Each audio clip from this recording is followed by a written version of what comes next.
아멘. 하나님 말씀 마태복음 27장 62절에서 마지막 66절까지입니다. 62절에서 66절입니다.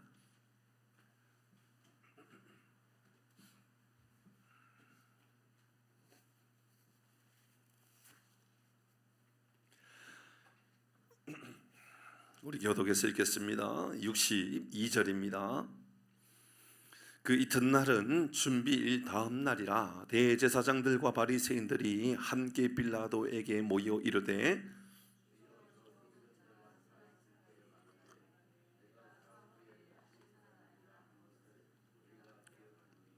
그러므로 명령하여 그 무덤을 사흘까지 굳게 지키게 하소서.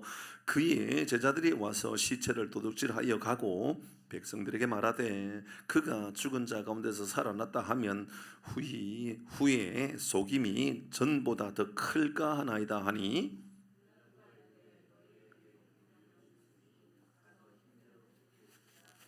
66절 같이 합니다. 그들이 경비병과 함께 가서 돌을 임봉하고 무덤을 굳게 지키니라. 아멘. 오늘 우리는 무엇을 지키고 있는가 제목으로 말씀 함께 나눕니다.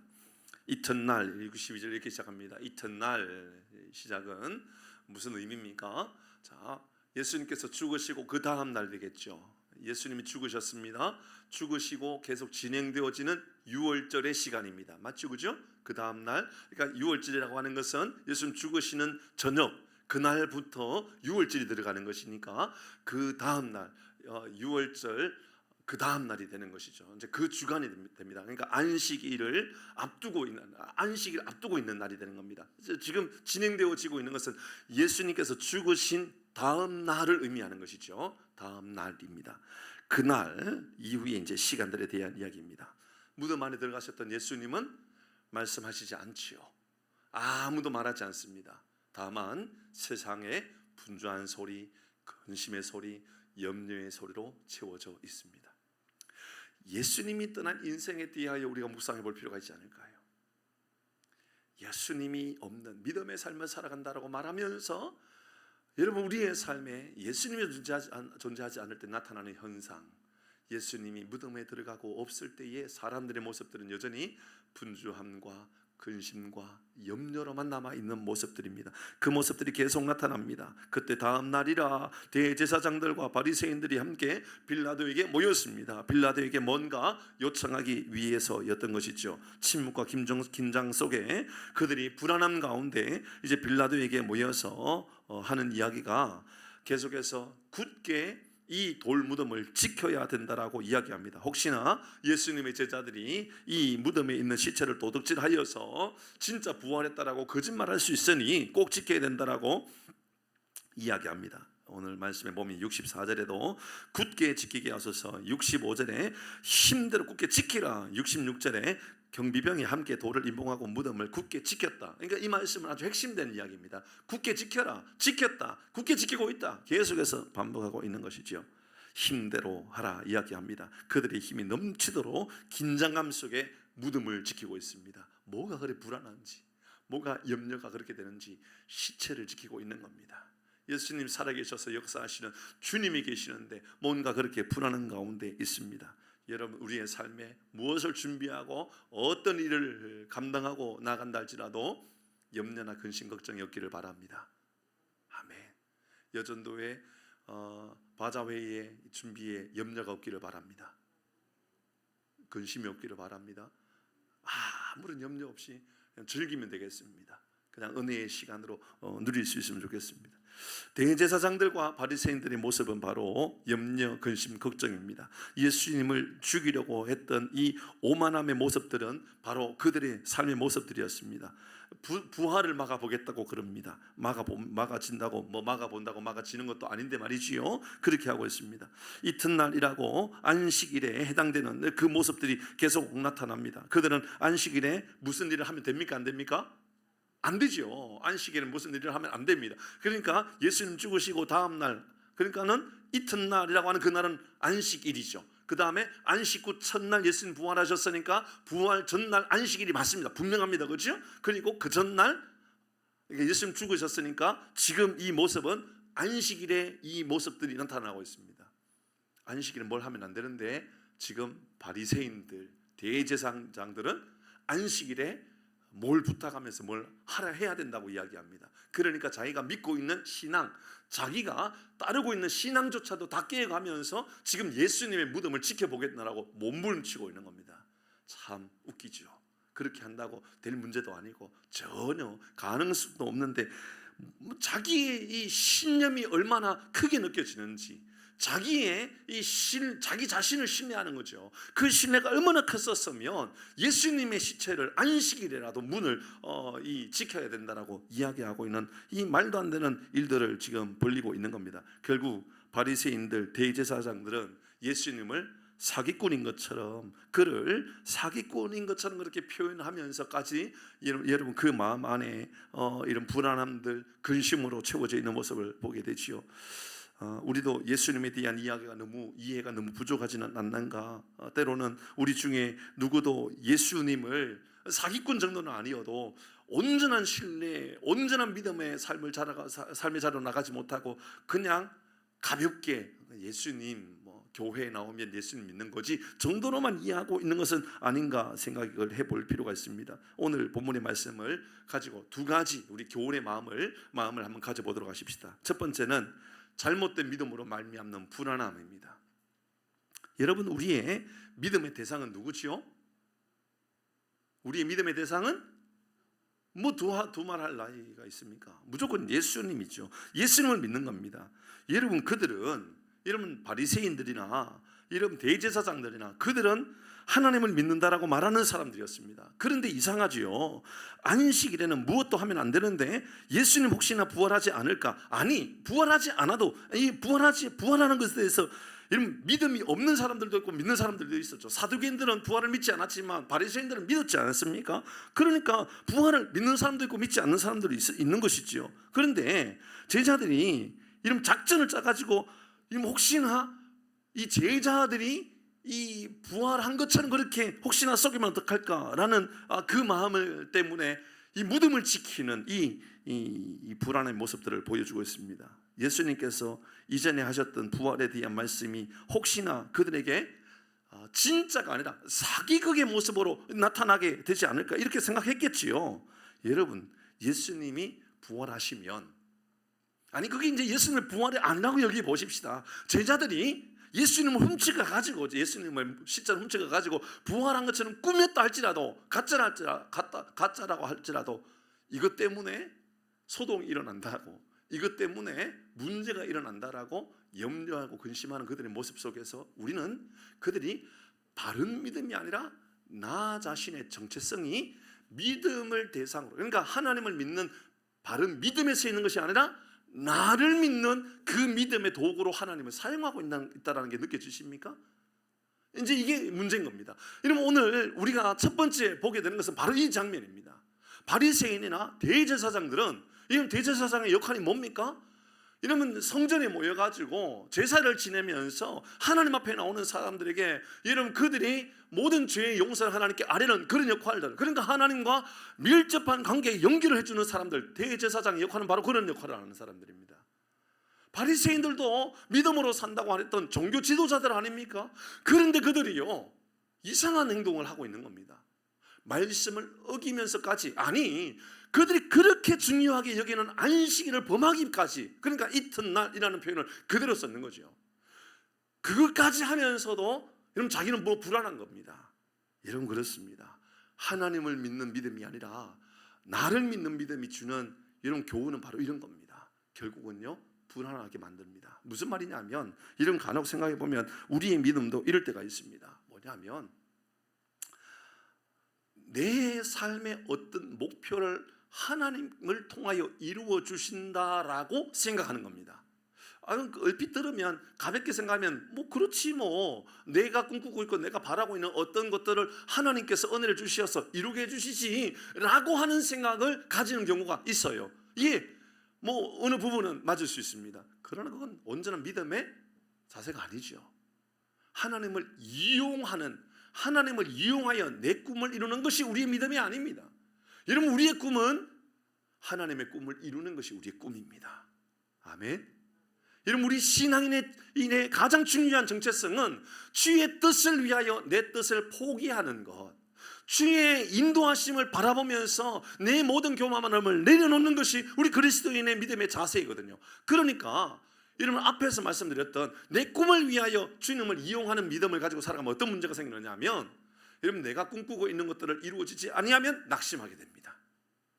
아니, 하나님이 살아계시다는데 말이야, 내가 이런 꿈을 가지고 내가 이런 계획을 가지고 있는데 왜 하나님이 이 꿈을 이루어 주시지 않는지 모르겠어. 하나님 진짜 살아계시긴 한 건가 모르겠네 라는 생각을 가지게 되는 겁니다. 어떤 이들은 아픈 사람들도 있겠죠. 질병으로 인하여 고통에 빠져 있는 사람이 있을 수 있을 것입니다. 하나님께 기도합니다. 하나님, 살려주십시오. 근데 어느 날 하나님께서 살려주실 거라고 생각했었는데 그분이 죽어버리셨어요. 그러면 하나님이 죽은 것처럼 느껴지는 겁니다. 하나님이 살아계신데 왜 안 살려주셨어? 라는 마음이 드는 겁니다. 제가 그것을 경험했었습니다. 제가 그대로 경험한 겁니다. 제가 좀 꽤나 일찍 담임 목사의 청빙 지명을 받았었습니다. 재밌는 일이죠. 저에게는 굉장히 재밌는 일이었습니다. 그때 제 나이가 26살이었습니다. 26, 27살 그때였습니다. 제가 섬겼던 그 교회의 목사님께서 저에게, 야, 내가 앞으로 너를 후임으로 세우겠다. 그러니 그렇게 준비하자라고 이야기했었습니다. 그리고 모든 일들을 다 이제 저를 통하여 교회가 세워져 갔었습니다. 성도 수가 작은 교회가 아닙니다. 꽤 많이 모이는 교회였습니다. 저는 그것을 믿고 있었습니다. 그렇게 목사님께서 말씀하시고 그 다음에 간암으로 돌아가셨습니다. 저는 하나님이 죽은 줄 알았습니다. 저는 제 평생에 저는 제 부모님 사랑보다 제 할머님 사랑이 더 컸거든요. 할머님이 더 컸기 때문에 저 할머니 돌아가셨을 때도 저는 안 울었어요. 할머니 돌아가시고 나서 일주일 정도 후에 꿈속에서 할머니가 나타나가지고 제가 울었단 말이에요. 그런데 이 목사님 돌아가시고 나서요, 제가 장례식장에서 얼마나 울었는지 몰라요. 왜냐하면 저의 하나님이 돌아가셨잖아요. 제 인생의 미래가 떠난 거 아닙니까? 저에게 보장해 주었던 앞으로 제 인생의 꿈을 이루어 줄 그 목사님이 갑자기 돌아가신 겁니다. 그러니까 저는 제 인생의 모든 것을 다 잃은 것처럼 생각되었습니다. 그래서 장례식장에서 아무도 없을 때에 펑펑 울었습니다. 하나님, 제게 이게 무슨 일입니까? 하나님 분명히 저에게 약속하지 않았습니까? 저에게 26살, 27살 얼마나 어린 청년입니까? 결혼도 하지 않았던 나지. 근데 저에게 담임 목사라는 그 말에 지금으로 생각해보면 유혹입니다. 유혹이겠죠, 그렇죠? 유혹이라고 생각합니다. 그렇지만 제 스스로는 유혹이라고 생각하는 것이 아니라 제가 인정받았구나. 제가 인정받았으니까 제가 여기에서 목회를 잘하면 정말 앞으로 이제 담임 목사가 되겠구나. 이런 그런 생각을 가졌었다는 거죠. 근데 그 목사님이 돌아가시고 나니까 제 꿈이 사라진 겁니다. 제 꿈만 사라졌습니까? 제 하나님도 사라진 겁니다. 훗날 나중에 깨닫게 되었습니다. 저를 위하여 하나님께서 그 목사님을 데리고 가셨구나. 앞으로 저를 잘 목회 훈련을 시키기 위해서 하나님은 저에게 훈련의 방법으로 그 목사님을 미리 데리고 가야만 되지 않았을까라는 생각을 해보게 되었습니다. 여러분, 여러분의 꿈이 이루어지지 않으면 하나님은 안 계시는 겁니까? 여러분의 꿈이 이루어지지 아니하면, 여러분의 계획이 이루어지지 아니하면 하나님은 안 계신 겁니까? 지금 바리새인을 돌아봐야만 하는 겁니다. 이들 지금 이 대제사장을 생각해 봐야 되는 겁니다. 이들이 지금 왜 이런 미치광이 같은 짓들을 하고 있는 걸까요? 그들은 안식일날 뭐든 하지 않았던 사람들이라니까요. 그들은 여러분, 누군가를 미워하면 안 되는 사람들이었습니다. 누군가를 십자가에 못 박는 일에 주동자의 역할을 하면 안 되는 사람들이었습니다. 그러나 그들이 가지고 있었던 기득권을 빼앗길까 봐, 그들은 지금까지 누려왔던 모든 영광을 빼앗길까 봐 두려웠던 겁니다. 그래서 예수님이 오셨을 때에 바리새인들을 책망하고 대제사장을 책망하고 서기관들을 책망하고 당시 율법학자들을 책망할 때에 그들은 예수님을 죽여버려야 되겠다라는 그런 마음을 가졌던 겁니다. 그런데 오늘 본문의 말씀에 예수님 십자가에 돌아가시고 나서 그것으로 끝난 거 아닙니까? 그러면 그것으로도 부족하여서 그들은 얼마나 불안했던지 예수님이 십자가에 나가가지고 십자가를 지켜야 된다고, 십자가가 아니라 무덤을 지켜야 된다고, 무덤을 막아야 된다고, 제자들이 혹시나 그 무덤에 예수님을 들고 가가지고 다시 살아난 것이다라고 거짓말할 수도 있으니까 안 된다고, 지켜야 된다고, 이런 그런 일들이 생기더라는 것이죠. 자, 잘 돌아보십시오. 우리의 믿음의 대상이 하나님이 아니라 내 꿈이고 내 계획이고 내 삶의 방향이 되면 우리의 믿음은 언제나 불완전해지는 겁니다. 자꾸만 흔들리는 겁니다.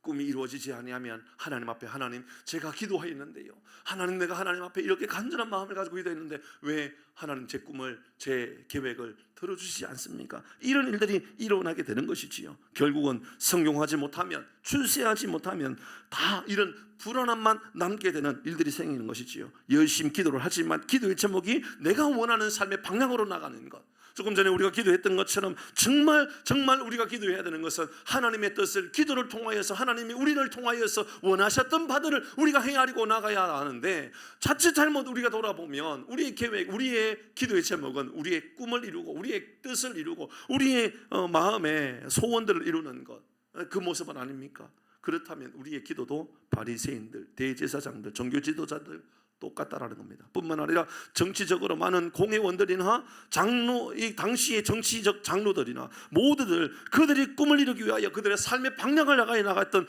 그들의 모습이 꼭 우리의 모습과 같이 불안함만 남아있는 그 모습을 우리가 보게 된다는 것이지요. 그래서 믿음으로 산다는 것은요, 취업이 안 돼도 하나님 앞에 실망하지 않고, 결혼하지 못해도 하나님 앞에 실망하지 않고, 사업이 좀 안 되어도 하나님 앞에 실망하지 않고 하나님의 뜻과 하나님의 인도하심을 바라게 되는 이러한 은혜가 나타나는 줄 믿으시길 바랍니다. 여러분, 여러분의 삶의 불안함의 원인이 무엇입니까? 우리의 삶의 불안함의 원인이 무엇인지 점검해 보시길 바랍니다. 여러분, 오늘 말씀은 우리에게 먼저 이것을 가르쳐 줍니다. 내 꿈을 이루는 것이 아니라 하나님의 꿈을 향하여 나아가는 인생. 그럴 때 우리의 삶에는요, 불안함이 아니라 도리어 우리의 삶에는 감사함으로 주의 뜻을 헤아리게 되는 은혜가 나타난다라는 것이지요. 그러므로 믿음의 대상이 바른 것이 얼마나 중요한지 모릅니다. 결국은 그들이 불안하게 되었던 것은 그들이 죽음의 무덤을 지키는 인생, 무덤을 지키는 일에 몰두하는 인생이 되었던 원인은, 쓸데없는 지킴의 자리에 모든 에너지를 다 쏟을 수밖에 없는 원인은 믿음의 대상이 잘못되었기 때문에 그렇습니다. 사랑하는 교우 여러분, 우리의 믿음의 대상은 오직 예수님인 줄 믿으시기 바랍니다. 예수님이 우리의 믿음의 대상이에요. 예수 잘 믿는 것이 바로 우리의 삶의 가장 중요한 믿음의 가치관입니다. 한 가지 더 우리에게 교훈을 주는 아주 중요한 적용의 말씀이 있습니다. 63절입니다. 같이 읽어봅니다. 63절 같이 읽습니다. 시작.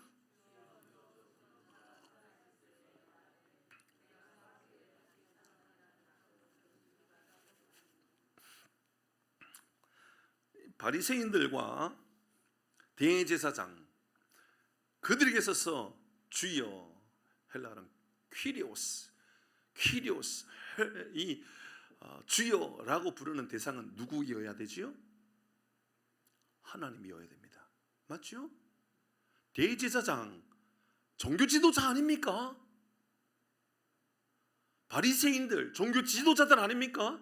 그들이 주여, 퀴리오스 이렇게 부른다 그러면 그 대상은 분명한 겁니다. 그것은 하나님입니다.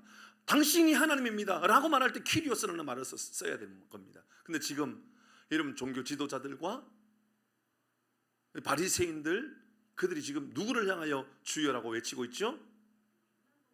빌라도를 향하여 주여라고 부르고 있는 겁니다.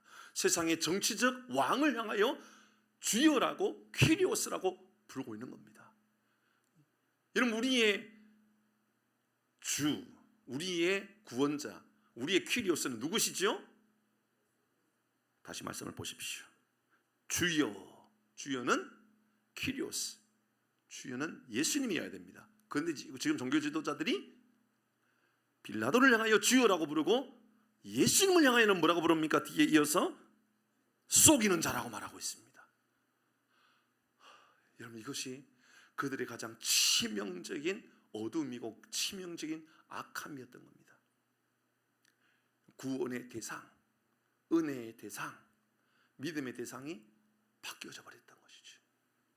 완전히 바뀌어져 버렸던 겁니다. 믿음으로 내 꿈을 이루는 것이 전부였던 겁니다.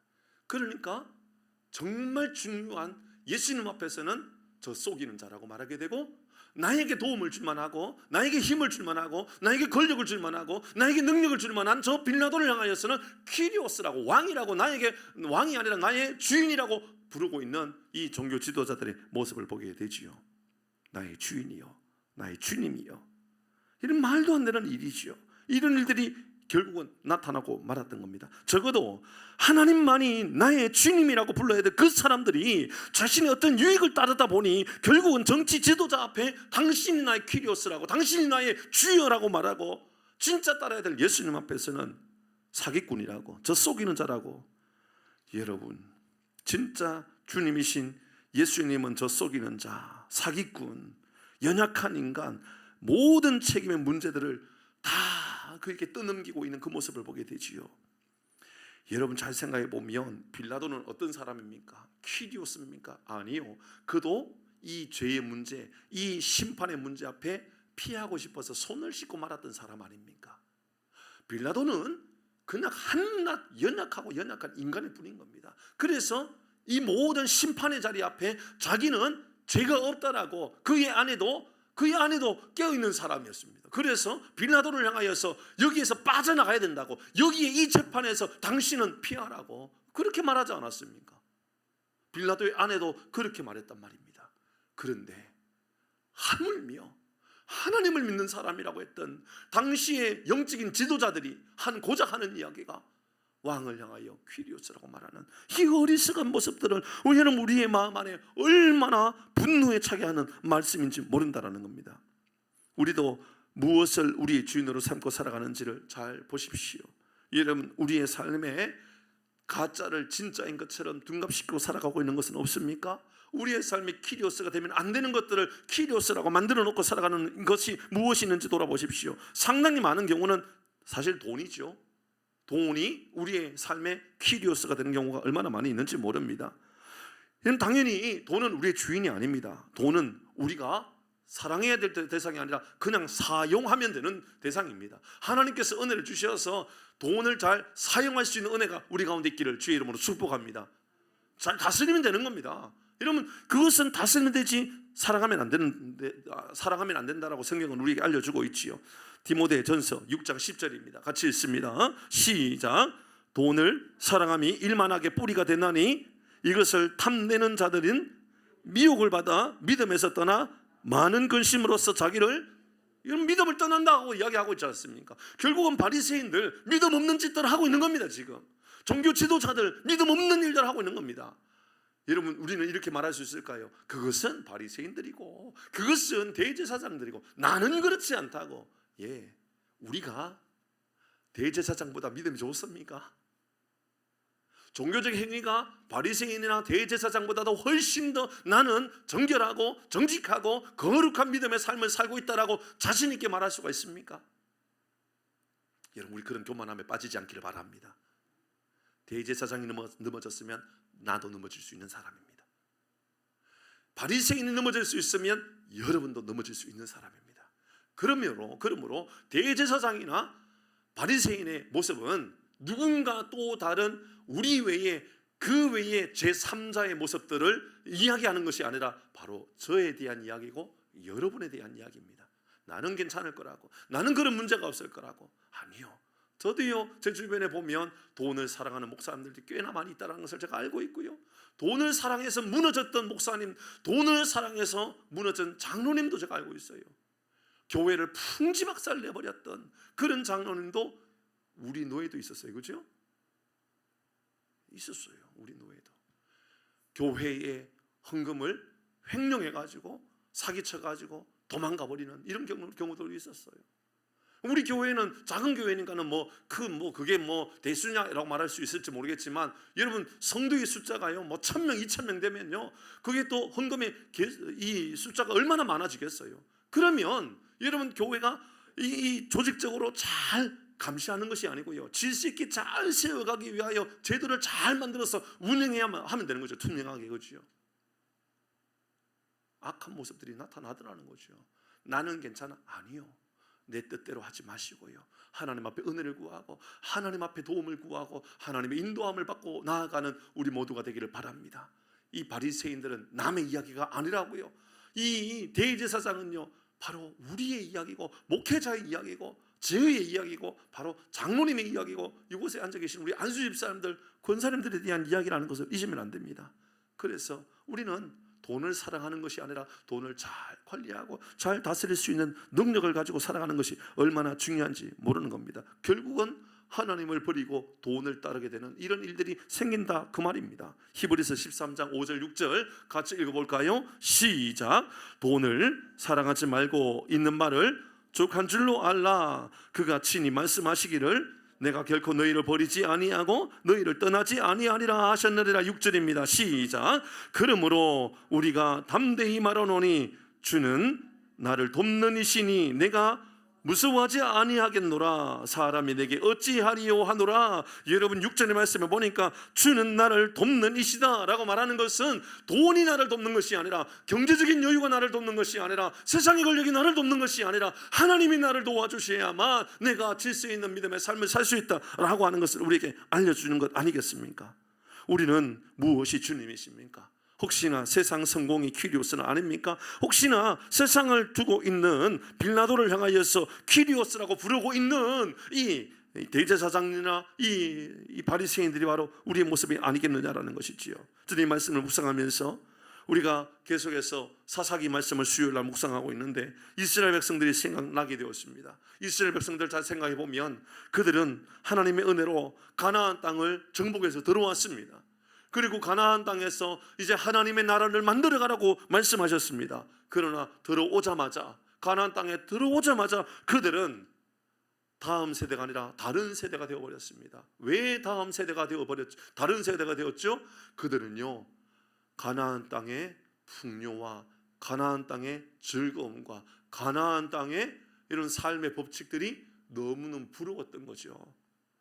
그래서 바알과 아세라를 섬기고 따르는 인생으로 살아가게 되었던 것입니다. 그렇게 타락하게 되었던 것이지요. 결국은 세상 즐거움이 키리오스가 되었던 것입니다. 결국 세상의 능력이 키리오스가 된 것입니다. 바알과 아세라가 키리오스가 되고 만 것입니다. 다윗을 생각해 보십시오. 다윗이 얼마나 능력으로 쓰임받는 사람이었습니까? 얼마나 위대한 하나님의 나라의 백성으로, 하나님 나라의 군사로, 하나님 나라의 이 전투자로 귀하게 쓰임받았습니까? 근데 그의 마음 안에 늘 믿음으로 고백했던 이 고백, 우리는 잊으면 안 되는 것이죠. 시편 18편 1절과 2절입니다. 같이 읽습니다. 시작.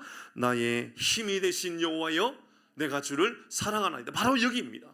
이 고백입니다. 사랑하는 주님, 예수님을 사랑하는 겁니다. 돈을 사랑하는 것이 아니라 나의 힘이 되신 여호와여, 키리오스는 바로 그런 겁니다. 나의 힘이 되신 하나님, 내가 주님을 사랑합니다라고 고백하는 것이지요.